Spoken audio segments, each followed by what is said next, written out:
Say yo pedos. Orale. Hey, so this is a guy that was an OG. I'm going to say it like you were on like the first 10 or 15 episodes when we tried to start this shit. And Gus kind of helped out, man. Yeah. Kind of helped move it forward. And not only that, he made us a sick fucking design for our 100th episode. So I really appreciate that. You're very welcome. You're very Big welcome. supporter from day one. And I want to have him back on because he has a lot of shit going on. He's got Swimbait culture. He's got Fish Elite. He's been catching great fish, dude, lately. I mean, we need to talk to him, dude. Yeah. What the fuck is going on, Gus? Tell us. Oh, you know, trying to live life and raise a bunch of kids because I can't stop having them.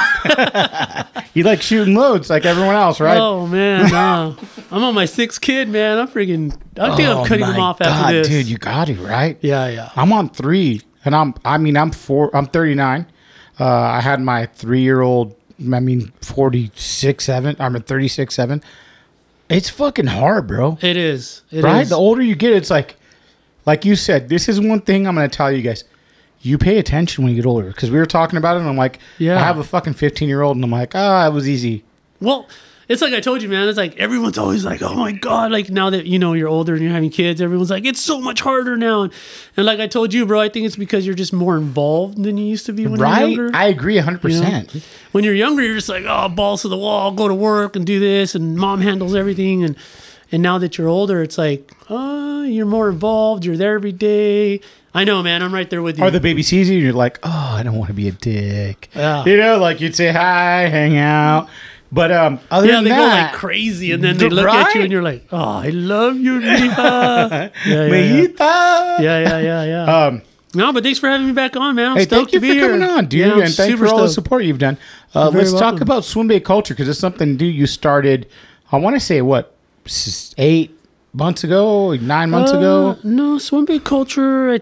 I want to say we're getting close to a little over a year now. Okay, so. But it's grown so much. I'm like, wow. Yeah, it's growing at an insane rate. You know, I mean, it's like tripled what Fish Elite has done. When I made Fish Elite an official company, which was about 7 years ago now, it's tripled what Fish Elite has done in 1 year. You know, it's insane to see the growth of it. You know what I mean? And just being involved with like the right guys and the right people. And again, everything that I do is driven by my art, right? So it's like, I don't know what's going on. Maybe I'm just so good at this like social media thing. But you're doing positive shit too. Most definitely. Like the whole thing when you're doing like autism. Do you don't have a child that has autism, do you? I do not, but the way that I was involved with autism is my godson, Damon, has autism. Really? And oh, man. Yeah, so he's 16 now, but since he was little, that's how I got into autism awareness from the beginning, and I've been doing it ever since, you know what I mean? That's amazing, bro. Yeah, so it's firsthand experience, like these parents did have children with autism, and or not just parents, but aunts, uncles, friends, family, relatives, you know, the people that are around these children know how much more attention they need, and that level of attention and love is I agree 100%, man. I agree 100%. Like so, that's a hard thing to take care of. Like with when you have a child, and you got to give that much attention to that child. Yeah, most definitely. You know. So I just kind of wanted to bring awareness. You know, I've done it in my tattoo community for forever, bro. Like, I think the most I ever raised was like $120,000 a year for autism. Dude, that's 1 year. Amazing. That was the most I ever did 1 year, and so since the kind of like I'm highly involved in my tattoo community still, but not as involved because, you know, I've been having a lot of young children lately and I stay home more. So I figured why not do it with the fishing community. Yeah. And I reached out to a couple friends and they were down, and bro, it just, you know, it was difficult at first because one, nobody knew who owned Swimbait culture. And so one thing about Swimbait culture when I started it was I didn't want no one to know I owned it because I wanted it to grow organically. You know what I mean? Like Fish Elite, I kind of used my name to grow it. But Swimbait culture, I didn't want to have like no association tied to it. Yeah. Especially because like how this Swimbait community is like, let's just say let's make it short and sweet. There's politics, and you know, let me tell you something. I've been tattooing 24 years, and I know all about politics. And you've been Swimbait fishing for a long fucking time. Oh yeah, bro. I mean, I'm 42. I've been doing this since I was like 19. first bait I ever threw was a cast eight fucking 2-pounder Fuck, bait. dude. Remember those cast eight, those old ass I baits you bought at so Walmart? it's cool to hear about it, like from you and T. Like, yeah, like dude, they were fuck, ugly, man. but they drew fish and whatever, and I really didn't know what I was doing, and throwing it on an ugly stick, and then I got. Hey, this is what I love. Everybody, like I talk about my PB. My PB was a trigger, ugly stick with a Abu Garcia ambassador. Yeah. T's was the same thing. Your same thing, getting on the ugly stick. Yeah. You know, it's like cool. Like that's what we knew. I didn't fucking. This was 10 years ago. I didn't fucking know. Oh, for me, this is almost 20 years ago. So I mean, it's 99. like, fucking yeah. You know, I just got out of high school. Yeah. And I've always been fishing my whole life. So I mean, I started fishing when I was like 4 or 5. And people, and if people don't know what Gus does, you can listen to his podcast, but let's do a quick refresher. Like, yeah. You kind of like done something pretty fucking cool, man. You have a pretty successful tattoo career, and you had a fucking TV show, man. I mean, yeah, that's what was so cool is that Gus took his time out. And I'm going to say something else. This is what's cool about Gus. Okay, he might not like it. He took some shit wrong that I posted, okay? And it was an accident, and this is how social media works. Okay, he put something off on UFO baits, and I said something. I said, I don't know, but he took it wrong. And I told him, I don't got a problem. And we squashed it real quick, dude. Yeah, man up. I asked you directly. And I'm like, yo, I have no fucking problems. I messaged you right back. Yeah. We were cool. People don't fucking do that nowadays, dude. And No. I'm going to say I really respect Gus for getting back to me and me shooting back at him. Like, we're both, like, proud fucking Mexican. I grew up in fucking Whittier, bro. Like, I'm not. Yeah. I might talk like a white guy, but I didn't grow up around him, you know? Pochos are... Pocho is like a Spanish word for Mexican American. Yep, that's me, dude, because I didn't grow... But the thing is Gus has a respect to do something like that. And I feel like that's something cool that you did with social media where, you know, if someone's got a fucking problem, just say something and then and you could squash it really fucking quick, right? Yeah, because, you know, the thing about social media, and, you know, we can talk about this in a little bit later, but the thing about social media is one person will say one thing and another person will say one thing, or a third party will say one thing, and I don't want to hear from the third party. I want to hear directly from the source. So I'm old school. I grew up old school. I'm going to come at you straight up. Hey, did you say it? Yes, no? Then get it. If you did, you didn't. We're either going to not squash it or we're going to squash it. Either way, I don't really give a shit. You know what I mean? As long as we get to the point right away so that we're not sitting there like half or 90% of these motherfuckers were like, I hate that guy over there, but then they go and shake his hand. You know what I mean? Like, hey, how fucking mad does that make you, dude? That's lame as fuck. Oh, fuck. I don't mean to cuss on here, but I'm not that kind of person anymore. But if you're, I mean, the thing is, you got to just be straight up with people. Yeah. And I get it. You know, younger generations aren't used to being confrontal. They're not used to fighting. They're not used to doing this. Like, we grew up, homie. Like, I grew up in South Central, and I used to fight every 5 blocks. You know, there was like 10 neighborhoods before I even got to junior high. So it's like, when you're doing that every day, and you know what I said to a lot of guys is that if I feel like a lot of guys on social media, even bigger guys, like they talk like they never got hit in the fucking face before. Yeah, I heard you mention that in a most recent podcast. It's the truth, right? Like I guarantee you back that 100%. The thing is, I agree with you 100%, and I also think that it's not so much about being scared about being punched in the face. I think because it's become so socially acceptable to be confrontational on the internet because there is no face-to-face contact. I mean, let alone people can't even generate a conversation anymore because of social media. So because you can't even have a conversation with someone because you don't interact with anyone, you just interact over this like phone or a computer, that sense of reality is gone when it comes to like disrespecting and, you know, being mindful of things that will make people angry or make people happy. And the responsibility of social media is that you have to, or once you gain the power of social media, you have to be respectful of that power and address it correctly. And a lot of people don't do that. They're just like, oh, you suck at drawing, or oh, you suck at fishing. And do you get that shit all the time? But really, my answer is very simple to all of you with social media. You know what I like too is I don't know if this is a compliment or not, but you're excited when you catch a fish. Oh, I get that a lot. Dude, you know what I'm saying? Like, so to me, that's a new. Well, a lot of guys make it look like it's a newbie thing. Okay, right. Because I get fucking excited when I catch a fish. I can flip out, dude. How are you not going to get but excited? some dudes might not. They might catch the fish, flip it in. Cool, I caught it.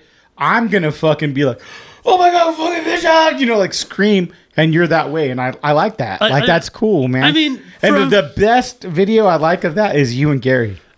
That white sea bass. I'm like, this guy's excited as fuck. I'm like, fuck yeah, bro. You know, like that was such an epic moment. I'm fishing with one of my dearest friends, Gary Reyes.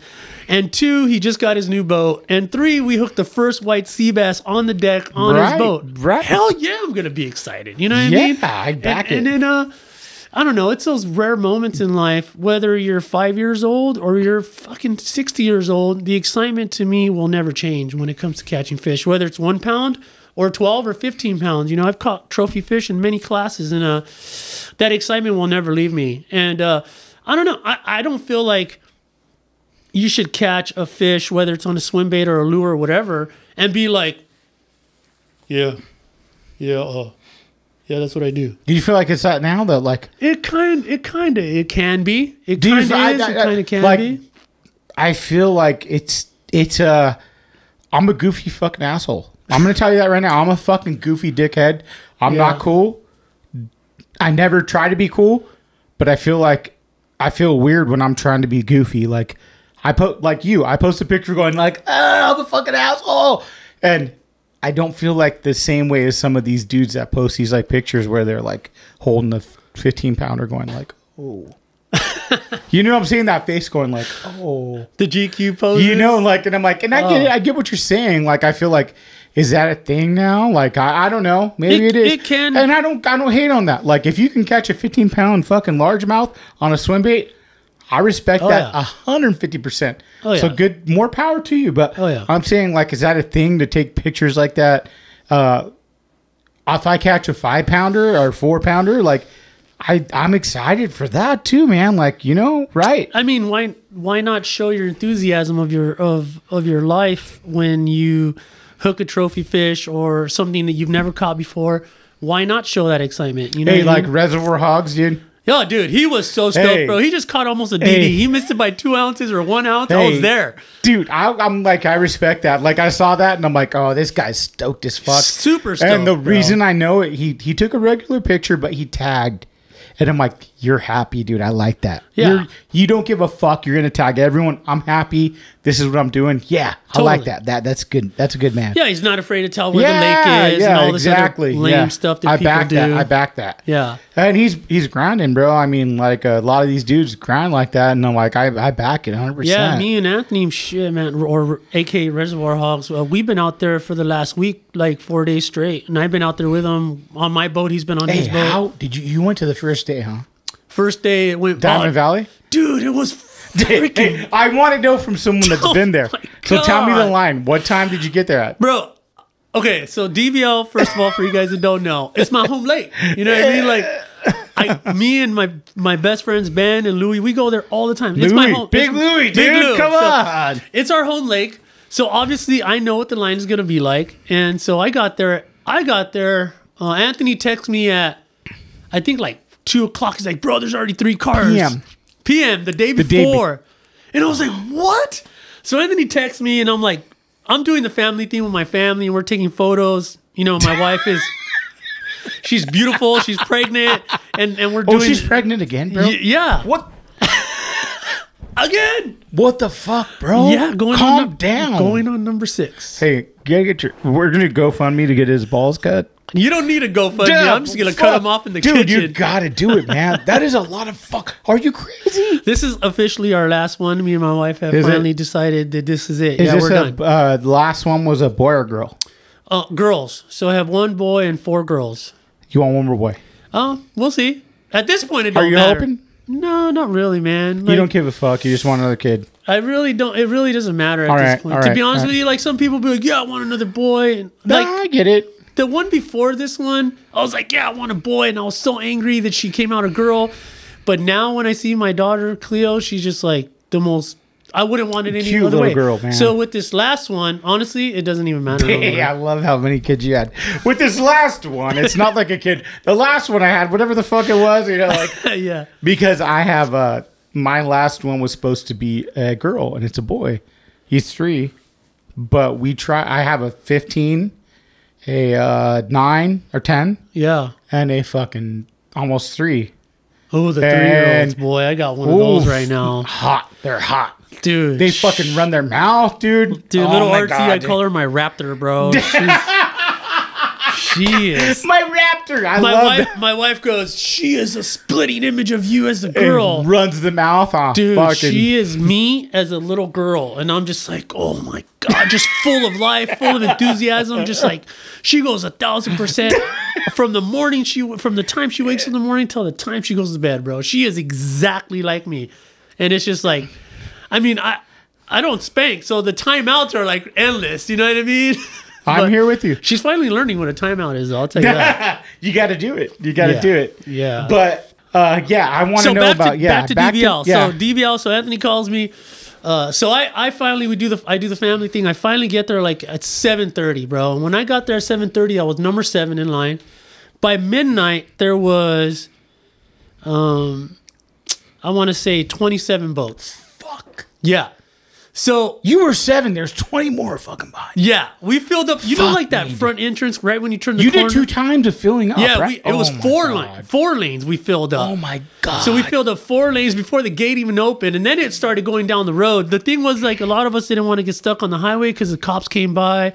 They were going to give people tickets, and then sure enough, they did. They came by and they were making sure no one was on the highway. Oh my God. And so, anyways, finally, I think at 1 o'clock, and I was talking to Nolan, a Swimbait guy out there, and we were just kind of hanging out until the last car got there so that we can all go to sleep finally. Whoever was going in the street, we didn't care about that. You know what I mean? You're on your own. Yeah, yeah. And so we woke up at like 4 o'clock. They opened the gates. They moved us all the way up the hill, bro. Like, you know, like you go all the way up the hill and you can see the lake. Yeah. So they moved us up to there at 5:30 because the line was so long that it went from the top of the hill all the way down the mountain, all the way down, all the way out to the street, and like 2 miles out. It was Fuck. it was stupid, bro. Rawson's Cove had like 52 boats in it. Oh my God. I was like, dude, and then it sucked.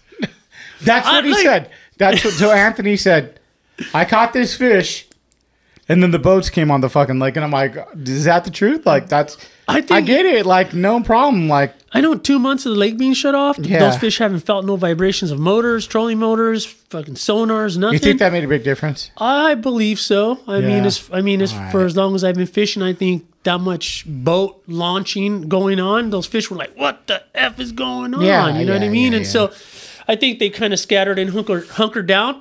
And I think the first boats that got out and got on those main areas, because Yes. even though Diamond Valley is a big lake, it's relatively small as Yeah. far as like good fishing areas. So It is. It's not that big of a lake. it's a decent sized lake. It's one of our Yes. biggest reservoirs in Yeah. SoCal. But as far as like areas that you can fish that are productive constantly, there's not many. So the people that got on those spots, I think the first few hours they caught fish, and then everyone else was like, "This sucked." It was yeah. hot and it was tough. It was tough, man. It was really tough. Dude, that's I managed. hard, I managed man. like four small ones and 1 legal fish, but that was about it. You know what I mean? You did pretty good the next couple weeks, though, right? No, I went back the next few days and then had that new moon coming up and the biggest moon of the season. Yeah, I saw that. Bro, there was if you are dedicated to bass fishing, well, let's just say we saw some. Here's the question for you. Some record breakers at the lake.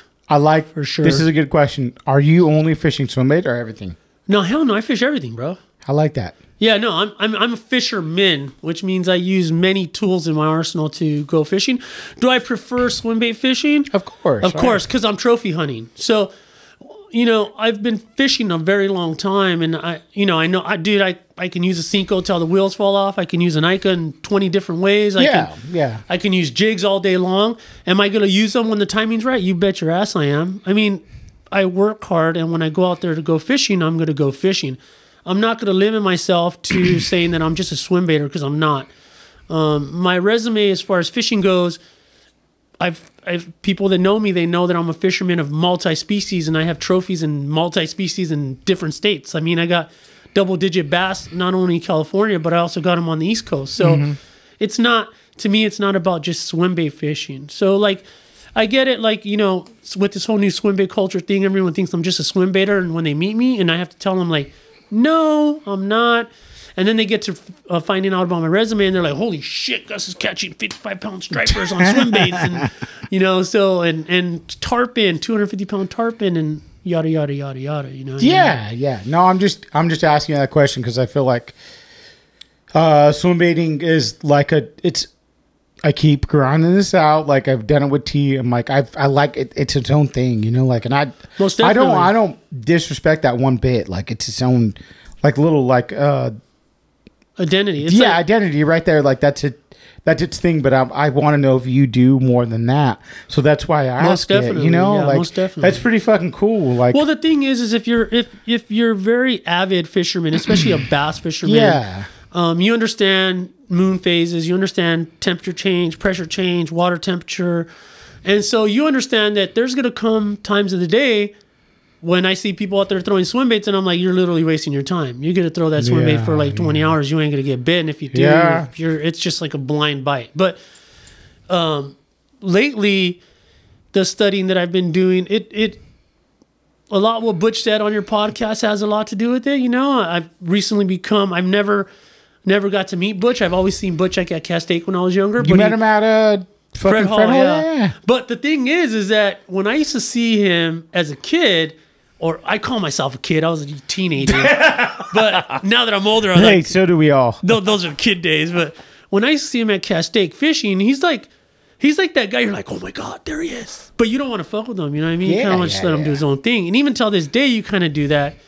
And I've been lucky enough that I became friends with Butch since Fred Hall. And we've been having long conversations about certain things. And I've been applying some of those theories. And I mean, you've been seeing what I've been catching. They're working. You had new videos you did on Swimbait Underground. What was that? Oh, that was almost a 10-pounder, 9.5. On what?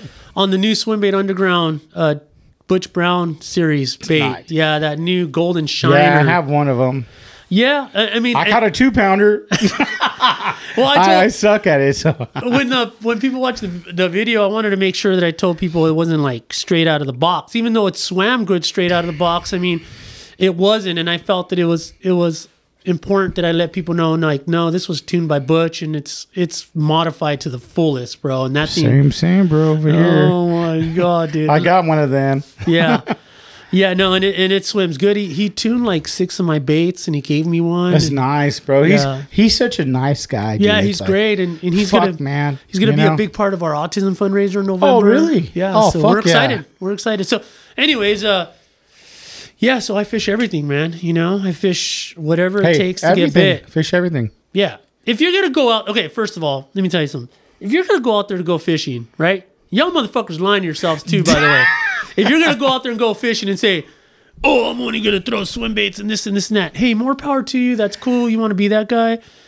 But Caesar is another good example of going out there. Great dude. Yeah. Of going out there. He makes a bait that everybody wants. But Caesar will go out there and throw a spy bait. You know? That just goes to show you that he is a fisherman. He wants to associate with the stoke of catching fish, right? Even though he's a swim baiter, even though he makes swim baits, I'm just like that. I'm just like him. Like, I've just gotten to the level where I don't use it as often anymore. I don't use the jigs as often anymore. Yeah. I don't use the Cincos. I don't use the spinner baits. I don't use the smaller lures, the crankbaits. Yeah. The reason why I don't use them as much is because now I think with the angling experience that I have, I've grown to a point of trophy hunting. And so trophy hunting, fish want big baits. You know what I mean? That's just the way it is. Applying it at the right time, now that's the key. You know what I mean? And that's kind of what I'm doing now is I'm just fishing at the right times. You feel like you figured that out like as a... Most definitely. You have? Figured it out. No. What I'm saying, you figured out when you need to use a big bait. Most definitely, yeah. You have? I mean, from so many years of fishing. Yeah, I'm just asking. I don't know. Yeah. Like, I I've only been doing this like 4 or 5 years, so I don't know. So Yeah. I'll never talk out of line. So you've been doing it forever. So I'm like, You do just- you think you kind of got the idea of like where I can go? Yeah, I All don't right, want to it's time say for a big bait, or you know what I'm saying? Yeah, well, here's, a prime example is the water's calm, it's hot, it's a bluebird sky, Cinco all day long. Yeah. It's calm. Like the fish are going to be stuck to structure. They're not going to really move around as much. Okay. It's hot. Okay, same day, the wind starts to blow. Mm-hmm. Now you got chop on the water. You're on a wind-blown point. You're creating current. Mm-hmm. Now it's time for the swim bait. So before... I would just be throwing the swim bait all day if I didn't know any better, and I'd be just throwing the trees or whatever structure I could find. But now I understand, okay, the moon is setting at 1:30, the wind is going to pick up at 2 o'clock, and there's So when that wind picks up, you're looking for that. the moon is setting, the wind is blowing on a point.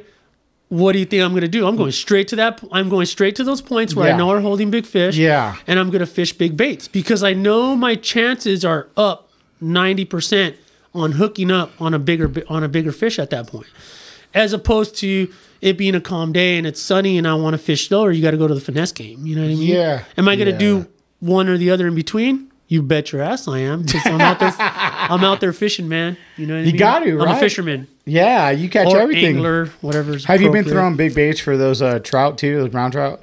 Oh yeah, Yeah. yeah. Those. I mean, we throw like. You haven't traveled much for the last 3 or 4 months because of this fucking COVID shit. Yeah, dude. Like me and trout fishing. It's probably my most favorite thing to do. To be honest with you, Really? trout fishing is my thing. And like, what sucks about it is like the Sierras are closed, and that's the closest we have. But I've been going a lot to Utah. Utah holds some nice freaking fish. And then, of course, and if you guys have followed me on my social media, I go to Milwaukee and I'm just hooking monster freaking browns on small swim baits and big crankbaits with my friend Mike and Nice, Mark. dude. So Yeah. yeah. How did you meet Mike and Mark? Mike, I've known him since I was 19, back at the Santa Ana River days when we were really? catching 90-pound limits for trout when they used to stock it with giants At fucking at Santa Ana River Lakes, the mud hole. dude, fuck, man. Yeah. Yeah, we've been fishing that since we were fucking 20 years ago, bro. We used to catch at Santa Ana River Lakes the trout they would stock, and everybody get mad because they're like, oh, they're stock fish. Yeah, but they were sick and they had tails and they'd Guess pull what? hard. I don't give a fuck. Dude, they were. Oh, we would catch like. I remember one day on the jigs. This is before jig fishing was even a Yeah. thing. I caught. What were you throwing? What kind of jig? Oh God! At that time, they were trout teasers because there wasn't Okay. that many companies back then. So we were throwing. I caught 2 17s, a 15, and a 21. Fuck, man. And I think like a 13-pounder. That was my limit. And like for us, like 10-pounders back then were like rats. Like we would catch Shit, a 10-pound that's trout, huge, bro. and we would throw them back and shit. Yeah, no, that was so long ago. I mean, you're talking about like we would camp out at Santa Ana and barbecue. We would stay there for days at a time. You It was- met him there, though. Yeah, me and Mike. Okay, we've all met right. there and we've been friends ever since. Nice. And you're a Kuma guy. You're sponsored by Kuma, right? Yeah. I'm sponsored and Fuck I'm yeah. also a field tester for Okuma. Been with Have them you for 4 years. dealt with any of the Savage Gear stuff lately? Yes. Oh, not lately. When I don't know how long ago it was now. Like 2 years ago, Savage Gear went through a transition when it left Okuma and they parted ways, and so we haven't really messed with Savage Gear since then. Okay.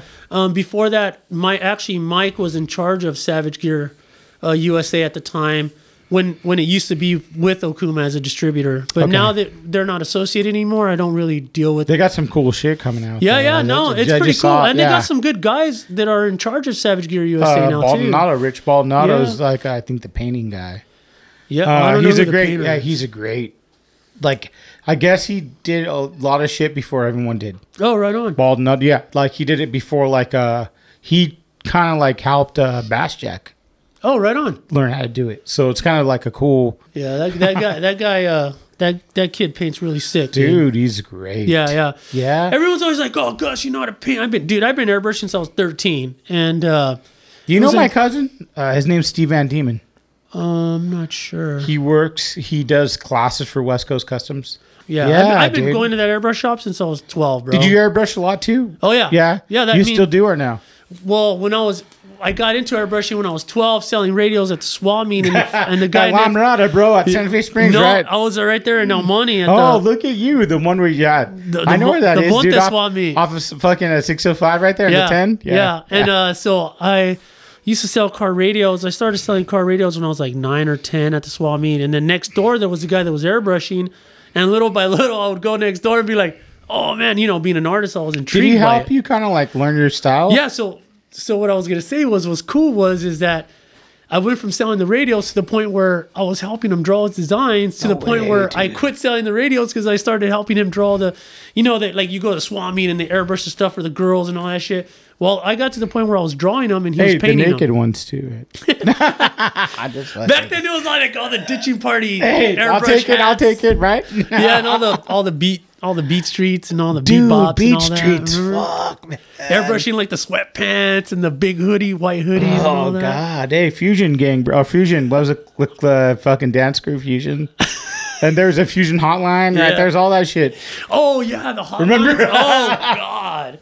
That's Fusion. Really, hey, Looney Tunes, bro. Tiny Tunes. That's really going to tell you our age right there. Dude, this is my area, so I knew all that shit. Oh, yeah. I grew up doing all that shit. So I grew up, was Cactus Bunches right here. Whittier Thresset.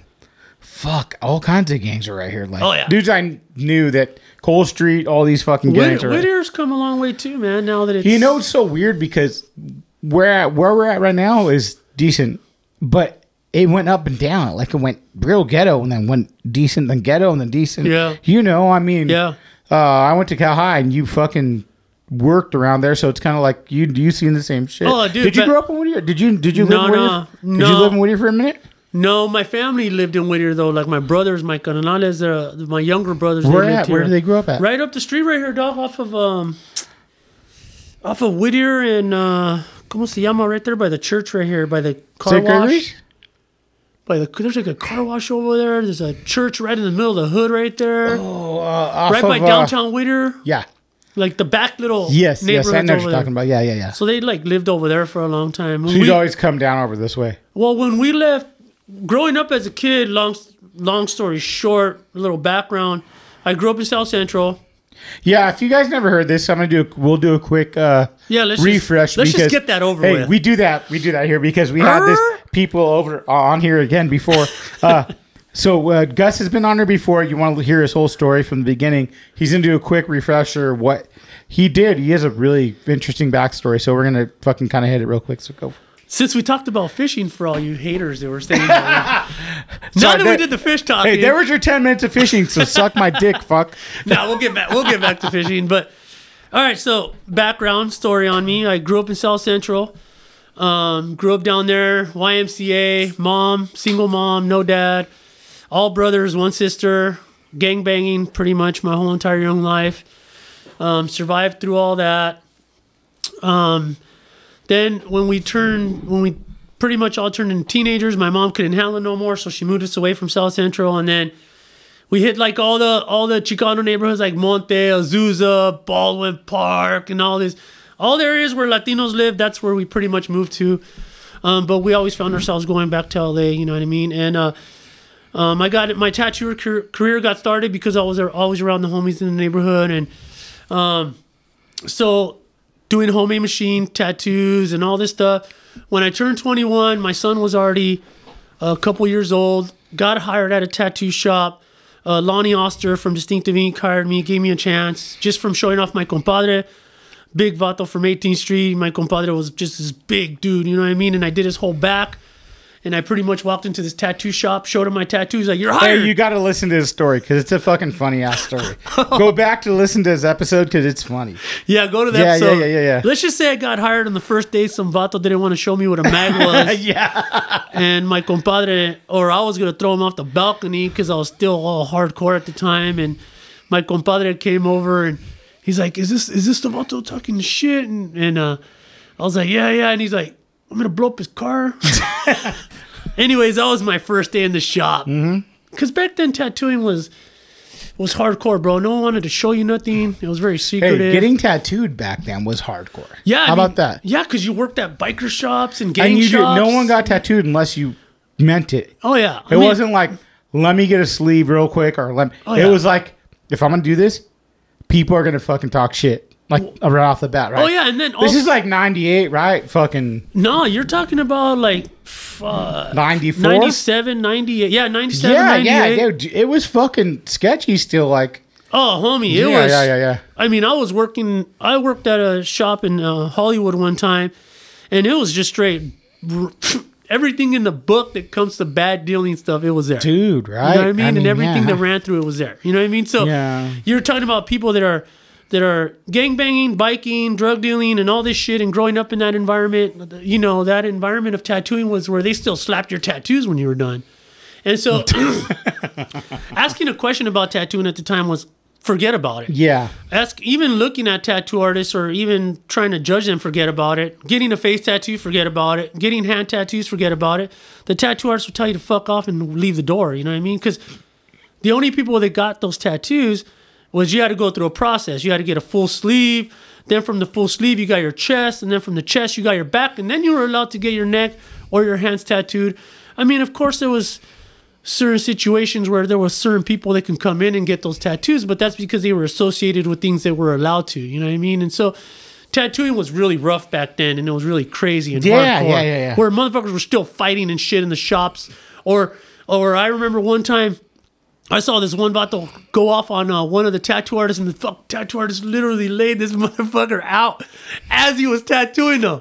And then dragged him outside, didn't finish his tattoo, took his money out of his pocket, and that was Fuck it. him. And what are you going to do? The only reason I like listening to your stories too is Gus is legit, man. Like, you guys, I don't know if you know him. He's a fucking hard dude. Like, he's been around shit. Like, I know Whittier, like, you worked at a hard shop in Whittier. You like, so like, I know about Gus before even fishing. Yeah, I mean, you know, like I know I've known about him, so it's like, yeah, I respect what he's done, man. Thank like, you. You're hard. I mean, I've survived, you know, gangbanging and a lot of things in my life, bro. You know what I mean? And my artwork has kept me out of it, you know, and I've survived now to the point where now I'm more of a positive influence and stuff. And my background is my background. People know my background. People know how crazy I used to be. People know where I come from. People know what neighborhoods I'm from and all this other shit. But to me, that is not glorifying. You know what I mean? And my past is my past. Don't get me wrong. I was just talking about tattooing and my past growing up as a young Chicano or a Mexican American or Latino American, whatever you justify is the correct way of saying it. But for me growing up in that environment and seeing Chicano art and seeing, you know, the neighborhoods all around me, the homies from White Fence and the homies from 18th Street and going to their neighborhoods and being influenced by their art.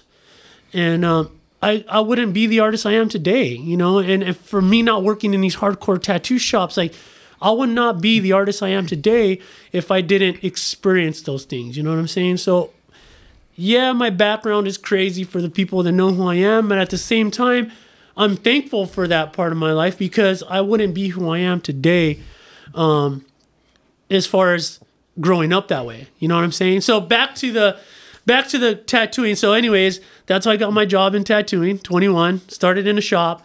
Started tattooing, got the job. And then by the time I was 24, 25, I got my first publication in Tattoo Magazine. And that pretty much set off my career. And I started getting invited to all these special events. And then I started winning awards. By the time I was 28, I want to say, I had over 400 international awards all over the world. Wow. Like fucking 20 publications in multiple countries. And it was crazy, bro. I mean, I thought I was big balls to the wall. I mean, I ain't gonna lie. So the other question I have is you never really got into your health. Right. You were Big Gus. Yeah, I got my name Big Gus actually through a homie at the shop that was like, he's like, hey, what's up, dog? One day he walks in and this is a good story. He walks in and I was like, oh, what's up, dog? He's like, hey, man. He's like, what's up, big dog? And he's like, you know what, Gus? He's like, you need a name. And I was like, what the fuck? I was like, I got a name. Like a neighborhood name? I already got one. He's like, no, you need... Hey, what was your neighborhood name? It was Pior, which in English it's worse. And the only reason it was called my nickname was worse because if you knew me back then, it was worse if I had to come collect your debt.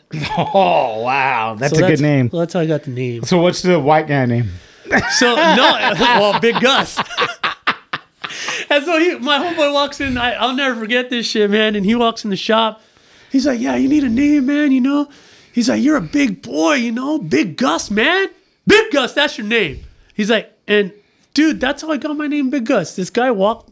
He was the guy who got tattooed at the shop. Walked in that day. Started bullshitting me. He was there all the time. And he called me Big Gus. And then next thing you know, everyone in the shop's calling me Big Gus. And next thing you know, it's on my business cards. And voila, here I am, Big Gus. And I was a big boy. I was a big boy. That's what I want to talk about is you had a health scare, right? Like, yeah. What happened? So what? Can you talk about exactly what happened? Yeah. Like, I'm a big boy, so I want to fucking know. So tell me, bro. Tell me what I got to do. So let's rewind and go back to, by the time I was 27, I got the success of all that other bullshit and blah, blah, blah. And then by the time I was 32, I got asked to be on a TV show because of who I was in the industry. To bring legitimacy to the show, they wanted somebody who had been in the industry, who had the respect of the actual industry itself to go along with the people that were on TV. Yes. And so I decided to do the TV thing to showcase what true tattooing was. And I thought it was just going to be like a quick little 9-episode thing. And I'm like, okay, cool. I'll show what true tattooing is all about. And then I'm out. I didn't think it was going to turn into a worldwide phenomenon. And 7 years of filming. And 7 years, bro. Yeah, and almost 100 episodes. Fuck. Yeah. You almost syndicated. Almost. We were so close. We were at 80. We were at 87, 100. Oh, fuck, yeah, man. we were 13 away from syndication. Fuck, that's nice. So you know, like my success is pretty broad, you know, and for some people that don't know me in the fishing community, and they're what's funny thing about it is that I see people grovel and fight over the smallest amount of notoriety that people get on social media, and then here I am with a damn TV show and all this other success, and I could honestly care less. My friends always say, like, Gus, you're the most famous guy without wanting to be famous. And I don't think it's because I don't want to be famous. I think it's because I just focus more of my energy towards what I love doing, and that's art and tattooing and fishing and stuff. Yeah. You know? Yeah. And so I'm not driven by the followers or by how many years I have been on television. If anything, I always thought being on television, you know, you grow up, you're like, oh my God, got my own TV show. Yeah, I'm a rock star, you know. Give me this, give me that. And you know what? They did. Don't get me wrong, homie. I enjoyed every minute of the free shit. Because growing up in the hood, you want free shit. I get it. You know what I mean? So, you know, the free drinks, the restaurants, and all this stuff, which is going to get me to my point, is what led me to getting even bigger. You know what I mean? And so I was in high school. I was fit. I played football. I was always a big boy. Then I got out of high school, had my son, started tattooing. I got really big. I got to like about 225 pounds or something like that. Later, T. You out, T? No, it's fucking hot, dude. Oh. Hey, you can take a sip. Yeah, leave it open. It's fine. No, dude, you guys have a great conversation. Hey, leave it open. It's fine. Go grab it. You want some? No, I got beer. All right. It's just fucking hot. Hey, fuck off. And where was I at? Yeah, big boy. Oh, like so I was I got to like 225. Okay. And then I started working in Orange County with this guy named Franco Vescovi, who's an amazing artist. I learned a lot from him at this place called Ink House. And then I got introduced into MMA. I got introduced into MMA because my daughter Brisa, her uncle is a professional MMA fighter. Who's that? Johnny Cisneros. He's known as Tattoo Terror. Okay. And so anyways, I got into it for losing weight, right? So then I did MMA. Dude, anything I ever do, bro, I go like 150%, right? And so when I'm going 150%, I got into MMA. I did it for 7 years. I did the whole training, fighting. You lost weight. I lost mad weight. I got a purple belt in jiu-jitsu. Like I went full on, like, and I loved it. And it disciplined me. I used to be really hot-headed. So how much did you weigh? I weighed 250. I got down to 200. Okay. When I did MMA. All right. But I was like fit as fuck. I get it, yeah. Like I was like super fit, right? Then I quit doing that because I got the television show. I started doing that, 7 years of that, and I just, the party life. How much did you weigh was your max after the... So what ended up happening was at 36, I got asthma. Mm-hmm. I had it as a kid. I got asthma at 36. I got it back. I don't know why at 36, all of a sudden my body decided that I'm going to be allergic to everything. And so I have what's called allergy asthma. So they started giving me this drug called prednisone. I heard of it. And so prednisone, taking it actually made me gain 100 pounds in a year. How much did you weigh at the Dude, end? so at my heaviest, bro, okay, I'm not just going to blame it on the fucking drugs either. It was obviously being famous. Hey, beer. And beer and drinking a whole bottle of Patron. You know the Costco-sized bottles of Patron? You would kill him? I can kill one of those like in a day or two, bro. You don't drink like that no more at all? No, not at all. No, Nothing. No. Weed? No, I quit all that, bro. The thing is for me... You don't drink, be like, hey, let's have a couple beers. You'll have that, right? Oh, yeah, I'll do that. Okay, I'll socially... That's it, though. You have control. Well, I finally have reached a point in my life where I'm able to control my food addiction, because here's the thing about going back to... You know what? You're talking to me, dude. Yeah. You're talking to me, bro. The thing that's why I'm listening to you. I want to fucking know, because this is me. Well, here's the thing, bro. Is like, dealing with anxiety and some parts of depression. Yes. Being ADD, having ADHD, having all these things. As an artist, my mind never shuts off, right? Mm-hmm. So my mind is never at rest. Like, it's constantly wanting to be creative. I can never shut it off. And so food is my way of dealing with that stress. Hey, this guy. Yeah. That's the reality of it. When you're a big motherfucker, you know what I'm talking about. I am. I'm a big... everyone knows I'm a fat fuck. And I've gained, dude. I've lost 100 pounds 3 times. Well, dude, 3 fucking times, bro. And it always comes back even more. Every time you gain this is the worst I've been from the fucking podcast. Well, here's I'm like, fuck. So I want to know what happened. So maybe it'll check me. Like, okay, so I keep cutting you off. I'm sorry. No, it's all good. So this is what happened is that I had the party life, and then I'm taking this new drug. I think 1 month I gained like 35 pounds in 1 month. And what was the heaviest you got? So the heaviest I got to was 389 at 5'10". I was big. I've never in my entire life have gone that big. My wife had just found out she was pregnant with our first daughter. And she was with you the whole time? Yeah, because my children are not all for my wife. No. So but two of my children, your recent wife is I've never been married. I've only been married once, so let's just clarify that. So my wife... My bad, not my recent actual wife, not baby mama, but my actual wife that I married under God's oath and all that. So we had just found out that she was pregnant, and I went to a doctor's appointment, and what had happened was, from excessively overeating and drinking, I had torn, what do you call them? Pretty much I had tears in my intestinal tract and my stomach lining. I was abusing my body so much that I had started putting these gashes in my intestinal tract and my stomach tract. And so when I went to go do my physical, the doctor was like, oh, there's something wrong. The last thing you want to hear your doctor say is there's something wrong. And so it could turn into a form of that disease where the food gets lodged, oh my God, diverticulitis. Oh, that's what I was going to say. Like Brock Lesnar, bro. So, yeah. So diverticulitis is pretty much the same thing where you have these big sores. They fill with food. They get intoxicated. Yeah. They pop. They open through your body, and they can do all this bad stuff to you, right? So that's pretty much what happened to me. Fuck. I was really sick. I could barely. I couldn't even tie my shoes, bro. Like I couldn't even walk from my fucking shop to my car at one point. It was so bad. My feet were so swollen. They thought I had heart problems. But they found out it was because of the drugs. I was swelling with water. So, how long did it take you to get down to like what you needed to be? Well, I had to have preventative surgery to remove the damaged parts of my intestinal tract and my stomach. So, I had surgery. I almost died. Another thing I survived. I survived gangbanging my whole life. I survived all this crazy shit. I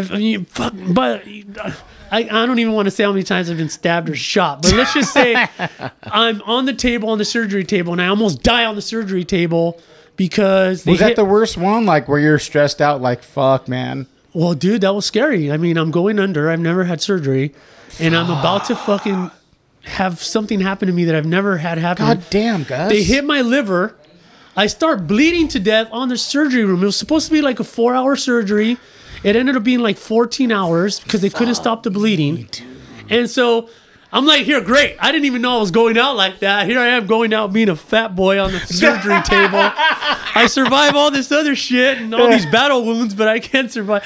And so anyways, I survived that, thank God. Yeah. Yeah. And everything goes well. And then so for a period of time, I go through like a good 3 to 6 months of recovery. And within those 3 to 6 months, I can't eat a lot of food. I got to drink fluids. Like literally I would drink like an ounce of fluid, bro. And it felt like I was eating a whole burrito. Like it was gnarly. That's nice, bro. No, it was like I had, I'm just fucking with you. I had stitches like all over. I had a bruise. How quick did you lose weight though? Well, okay. So this is how swollen I was from overeating and drinking. And the 4 days I was in the hospital, I literally lost 45 to 50 pounds of water. Oh my God. So I sat in my hospital bed. I was there for like 6 or 7 days in the hospital. And I literally watched myself deflate. It was crazy to see. It was crazy, bro. Like, I'm a fat boy. Like, my wife will go, when you stop drinking, like I'd stop drinking beers for like a week. She'll be like, oh my God, your face is so skinny. yeah. You know, like you get so swollen. Yeah, it's from all the It's yeast. like, yeah, it's crazy, man. And I think it's cool for you to talk about it because it's like there might be other fat guys like me, dude. Like maybe they need that. No, you know man. You know what? what? Like, I've been reached out to. I don't know about. I want to say right as of right now, maybe like 10 or 12 guys that have reached out to me on social media, and I've gave them a formula, and I've been like kind of like their coach. yeah, behind dude, the you're scenes. great. You look great now, bro. You know, like, and I'll encourage them. Like, I always look at it like this, bro. And I think I've told you this before. Is for every pound I lose, and it's worth the extra year of life I have with my children on this planet. and it gives you another inch on your dick. That's not true. My balls just got longer. I'm just fucking with you guys. No, but it's very motivating. Like I think that's a really cool thing to tell people.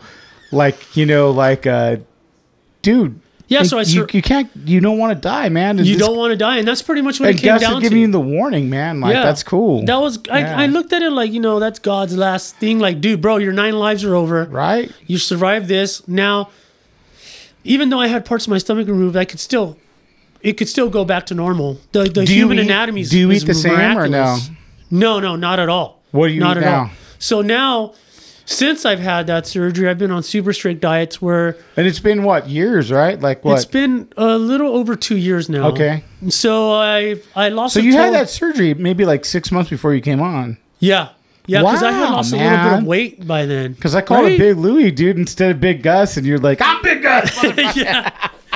You were so skinny then. I'm like, you motherfucker, you're not Dude, I Big lost Gus. a total of 205 pounds. Dude, that's amazing. Congrats, bro. Yeah, thank you. And I've kept it off for over 2 years. That's amazing, dude. Yeah, so I mean, bottom line, man, for all you big guys out there, and you yourself included, is Hey, fucking asshole. What are you trying to say? you're a big guy. I am. The thing like is, I said, I've lost 100 pounds fucking 3 times. It's not healthy. I'm not healthy. no, and the thing is like, it pretty much, bro, it's not about exercising. It's not Eating about how many right, things bro. you can lift. It's all about what you put in your mouth. And food, and then we'll say it over and over again when people ask me, food addiction is just as much as an addiction as alcohol and drugs. And so when you're able to finally take control of that, whether it's through, and I didn't do it on my own. I did it with the help of my doctors. I did it with the help of my wife, my beautiful wife. She was there every moment. Hey, that's what you need. I call my wife the Viking because she's a fucking Viking. She's a motherfucker. Dude, that's good. Right? That's what and you need, that. though. You got the same thing, I'm Dude, sure. my wife is 5'2", freaking. And she'll fucking. Her tits weigh more than her whole body. And she'll fuck you up, right? But she loves me. So, Yeah. She, she's like, no, you're going to die. Like, and so. Oh, man. You with need the help that, of man. her and her cooking and changing this and that and the 5 small meals a day, for me, that's what works. You know what I mean? Higher protein, more vegetables. And you get a little break. You have some drinks here and there. And I do. I do. Yeah. I mean, the difference now is like, for example, What happens when you drink 5 beers? You fucked up. I can't drink 5 beers. I'll be hammering. I'll be like, órale, vato. Serio pedos, Hey, fool. fuck. Hey, meatloaf's over here in the other room, fool. dog. All of a sudden, you're like, when the fuck did Cheech walk in the room? But the difference now is that I watch what I eat, and the sugar content is completely low and stuff like that. So it's all about what you eat, what you put in your mouth, and that's pretty much 99% of your success rate. So that's the best advice I can give you guys.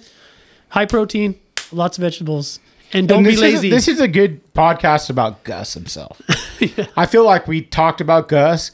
Do you want to hit any points like about Swimbait cultures, if you should lead anything like that? No. Just You got anything you want to talk about? well, Anything on your mind, bro? Like you can think about? No? well, I mean, when it comes down to like my history of, let's just go to the history of my because I've been getting a lot of like, how does the clothing thing come into play, right? I've been getting a lot about clothing, like the fish lead. yeah, like fish lead and Swimbait culture. I've been getting a lot of like, how did you get started and all this stuff, and so Time, man. You put fucking time in, bro. Yeah. So Fish Lead originally was actually just a group of fishermen. I started, 2003 is when I came up with the name Fish Lead, and then the logos and all this stuff. And I was filming. I went back to the lakes, Santa Ana River Lakes, and that's when I decided, like, hey, everyone had fishing teams at the time because people were doing like trout tournaments and all this shit. And so I wanted to get a group of my friends and start Fish Lead, and so that's what we started.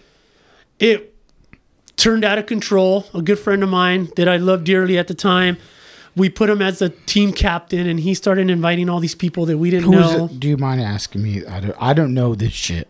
So who was the team captain at the time? So this guy Tiny, which everyone knows in the industry, he's a very well-known fisherman, very well respected. Do you still talk to him? No, I do not, unfortunately. That's sad, bro. Tell him, say what's up, bro. Well, the thing is that you start these groups, right? And these teams and all this stuff, and people want to do these cliques, which in fishing there's a lot of that. You know what I'm saying? And so I never wanted Fish Elite to be a clique thing, and unfortunately it turned into that.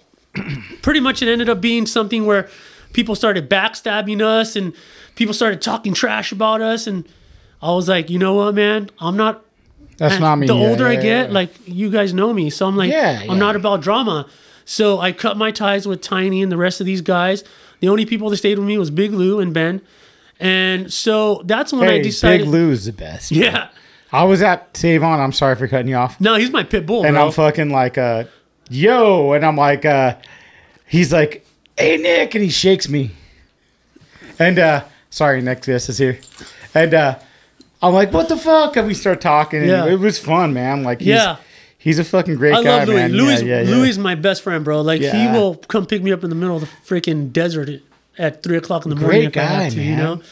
And so anyway, we kind of ignored everyone's drama. We kind of ignored everyone's negativity, and I decided to make Fish Elite an actual company. When I decided to do that, I trademarked it, and I did all the legal stuff that you do. Before that, I was already working with the company called Solon Clothing. Yeah. That's how I got into the whole like clothing lines and distribution and all this stuff. And are you still working with them? I do, yeah. Okay. I'm still with them till this day. And Black Flies, right? Yeah, and Black Flies. I've been with Black Flies for a long time. Hey, that's kind of hook it up, bro. I can. I just fucking with you, bro. But that's kind of like how I got my introduction into retail. Yes, you know, so my introduction into retail was through Solon. My friend Ryan Smith is a great dude. He introduced me to like how things work. I used to go to the magic show, understanding like the background behind growing a company as far as fish clothing. I applied that to Fish Elite once I started to trademark it. Mm-hmm. So ignoring the drama, turning it into a business, keeping to ourselves and staying positive. Fast forward 5 years, it grew into a great company. And because of that, now we, as you know, we give a lot of stuff to kids. We do a lot of fundraising. We do a lot of other stuff. Great stuff. Everything that I do is all hand-drawn original shit. Yeah. It's not cropped art. I'm not a fan of cropped art. What I do is all original stuff. Yeah. I don't do that stuff. So anyways, that's Fish Elite's background. If you want to come at me with like, I don't know my stuff about retail, nah, you're wrong. I've been doing retail for a long time. I understand the strategies behind it. I understand what it takes to be creative. Yeah. I understand what it takes not to do, what to do. You know what I mean? If you want to start clothing clicks and all that stuff, more power to you. That's not Fish Elite. That's not what we do. My advice to people that ask me about that, because I've been asked a lot, is don't start clicks. Don't if you're going to give your product away, give your product away to that dad that's on the shore that's going to be thankful that you gave him a shirt and he's gonna wear it all the Hey, time. I back that 100%, man. You know what I mean? That Like, guy's gonna back it the fuck Don't up, give it to some guy just because he thinks he has an Instagram following. He's gonna make it cool. And then next thing you know, you got trout gang wars and too many dickheads. Fucking. and you got t-shirt gang wars, and I just look at it like, yeah, we don't associate with that. And as much as people do that, it's like, that's cool. More power to you. Like, that's not us. You know what I mean? So, anyways. Fish Elite Clothing, as you know, has grown now into an international company where we don't sell millions and millions of shit, but we're selling stuff in Australia, Germany, Canada, which is pretty rad to know that my stuff is being distributed. That's awesome, bro. Something that I started in my garage, I guess, necessarily. Yeah. And it's still kind of garage mom and dad based. Yeah. It has grown to that level now. And then from that came Swimbait Culture. And now Swimbait Culture actually huge, dude. So I'm going to talk about Swimbait Culture because I got a lot of shit for Swimbait Culture in the beginning. So Swimbait Culture started a little over a year ago. Went to Toxic Day. Got invited through Caesar. Caesar is an amazing person. He was one of my first introductions into this whole Swimbait community thing. Before that, I was all solo. You know, some people just don't want to be a part of the scene. Yeah. So I go to Toxic Day. Caesar's up there talking. He's like, oh, this is a culture, man. You know, we're a culture. This isn't just fishing and stuff. Yeah. Caesar doesn't know this, and I think I told him the story or not, but I just remember standing there listening to him talk, and I was like, I looked around, and I saw so many people there, and I was like, holy shit, this is straight up like a Swimbait culture. Boom. I literally, that night, got on my phone, looked up the name, the trademarks, and all this stuff. Got it all. Nobody had it. I couldn't believe it. Nobody had it. Yeah. Got the trademark, got the name, did all the licensing, and then that took off. And then here we are, fast forward, and it's just growing and growing and growing. And I want to use my good like all the stuff that I've done in my life, all the success that I've had in my life, I want to use it to give back. So that's pretty much where I'm at now, man. I just like giving back to the community, you know? I think you've done a great job of it. And I mean, the whole autism thing was amazing. Thank you. Yeah, I think you've done a positive thing, and I know there's haters, and it's like, what are you gonna do? Well, here's the thing, there's haters anywhere you go, man. It's fuck it, you know, whatever. Well, you know, you get hated on for being successful. You get hated on for creating ideas and being not somewhat original when it comes to creative concepts. I think that all creative concepts, whether it's clothing, tattooing, or any form of creative art form, there's always going to be hatred, and it's always going to be influenced from something that was already existing before, right? In art, we say that artists are the greatest thieves, and that's because that we can see something with our eyes, take it, and either we're going to use it exactly how it is, or we're going to use it and translate it into our own way. Oh, I agree. So by being original and all that stuff, you just got to, you know, be positive, bro. Hey, roll with the punches. Roll with the punches, so they say. Hey, we'll fucking end it on that. Roll with the punches. Hey, thanks, Gus, for coming on. I feel like you did a really good job of like kind of like updating everyone on shit that's going on. And, yeah. And I appreciate everything you've done for this podcast, man. Yeah, thank you. You made a fucking cool 100th episode. You're very welcome. Logo, a shirt, man. We still have some available, so if you guys want to grab it, hit me up. Yeah. And check out Big Gus. Swimbait Culture, Fish Elite, Big Gus Inc. Check all those out. Anything else you want to plug? Don't forget, we already got a lot of sponsors for our Swimbaits for Autism this November, and I just want to say thank you to all those guys that make it possible. We couldn't have done it without you guys. I know some people are like, oh my God, everyone's on this autism thing. And you know what? Now that I did it, and if other people are following suit, as long as they're doing it for the right reasons, I'm all for it. I'm not going to hate. You can buy my logos. You can buy my artwork. It doesn't matter.